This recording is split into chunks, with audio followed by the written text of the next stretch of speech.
Halo Combat Evolved. Is it worth a buy? Let's read the words of the developer. Halo Combat Evolved Anniversary comes to PC as the second installment of the Halo Master Chief Collection.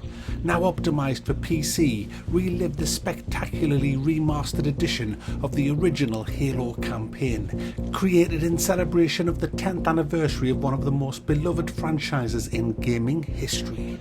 Guys, this dropped out of nowhere last night.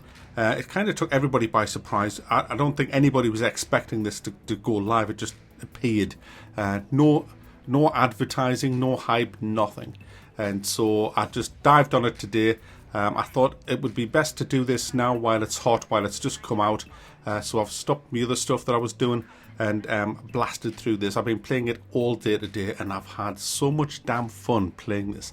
And I've had so much nostalgia today, coming across areas where I died and died again in many cases, and just reliving so much of the original game that I played back on the 360, but playing it on a PC, wow, with a mouse and keyboard, freaking awesome. So before we get into it, let's have a look at the graphical options. I was playing it in 1080p just because it's easier to render, but I could have played it in 1440p if I wanted to. I did actually test it a little bit in 1440p and it ran fine. I haven't had any problems running this. It runs really quick. There's a few options, not a lot of options considering it's a PC game, but there is a few things that you can tweak to get the game to run that little bit better. Sound-wise, it sounds awesome.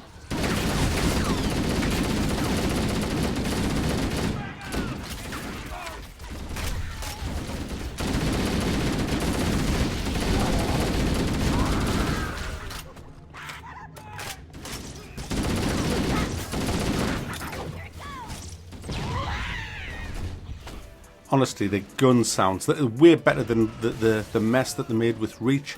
Remember when Reach dropped, which was the other game in the Master Chief Collection? I mean, what they're doing is, if you don't know what's going on, the Master Chief Collection is all the Halo games are being remastered for PC. You can buy the whole lot in one go, which is what I did. Or you can buy them separately for $6.99. So they're not expensive, and they're going through the whole lot of them. Anyway, let's get on with the actual game. You've got single player campaign, which is, I think it's 10 different missions, but each mission lasts freaking ages. There's also co-op throughout the entire campaign, so you can play through the whole thing in co-op if you want, which is definitely the best way to do it. And it also has PvP multiplayer. Now, I haven't been able to play the PvP multiplayer. I simply haven't had time. As I said, the game's just popped up out of nowhere, so I've had to just get stuck into the single player. But there's plenty of stuff to talk about in the single player and in the co-op.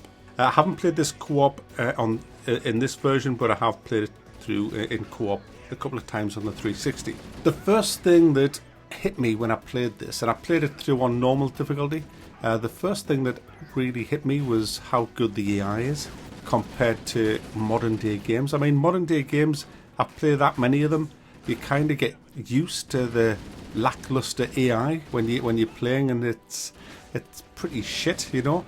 But when I played this, it was like, oh yes, I remember. I mean, we're not talking fear levels of AI here, but it's pretty damn good. It only kind of fails a little bit is when you get a bit of distance on the enemy that you're currently fighting. They kind of don't know what to do if you back off from them quite a way.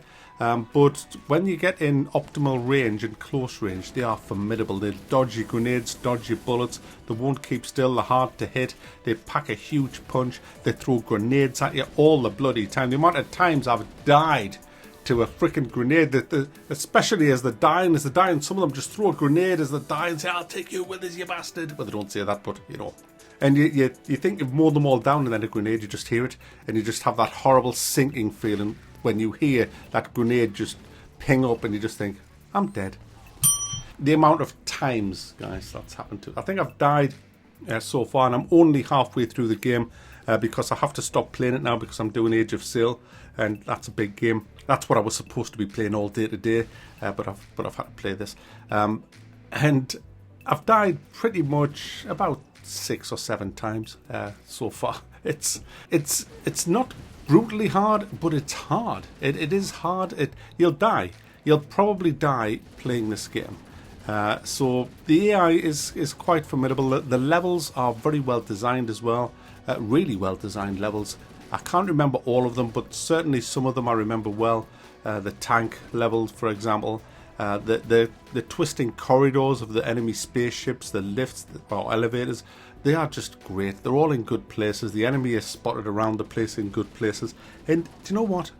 I had fun. I don't always have much fun when I'm doing reviews because some of the games that you play are not games you want to play for a long period of time. But you know what? Today's flown over for me. I've just absolutely blasted through this and had such a ball playing it. It is definitely worth a buy. I mean, $6.99 or part of the bigger collection, which I think is definitely the way to go with this. And like I said earlier, guys, the sound on this is great, and it bloody well is. The weapons, the noise the weapons make in this game is just awesome. Every weapon sounds good. I mean, the sniper rifle has a heavy thud. The machine gun is awesome. It just sounds so meaty. It's another one of them games where you stick your lips out when you're firing it. You just can't help yourself, guys. It makes you feel tougher than you are. It really does. You get so carried away when you're firing this gun, you just run at them. You run at something that's 10 times harder than you, but because of the noise of the gun, you think, I'm going to put you down. And then you kind of run out of ammunition in your clip, and you're standing there with this huge fucking shielded beast in front of you who just one-shots you with his finger. But that's the game. That's how this game is. It's just, you get so carried away with it. You get so immersed in your character. And I tell you what else I like, you can only carry 2 guns and you will run out of ammunition and you'll be forced to discard your favourite gun and pick up a shitty little gun. But hey, it's either that or you're clubbing people with your elbow. Some of the enemies, like I said, are pretty formidable. Some of them are just trash mobs. But if you have a lot of trash mobs, they can take you down. I mean, I found that out. I kind of ignored 3 or 4 that were just buzzing around me because I was fighting this big guy and the little guys took us down. And it was like, well, that's a lesson learned there. Some of the mobs have shields. Some of them have huge weaponry that will pretty much one-shot you if they hit you. So you have to be very careful with this game. You have to keep on the move.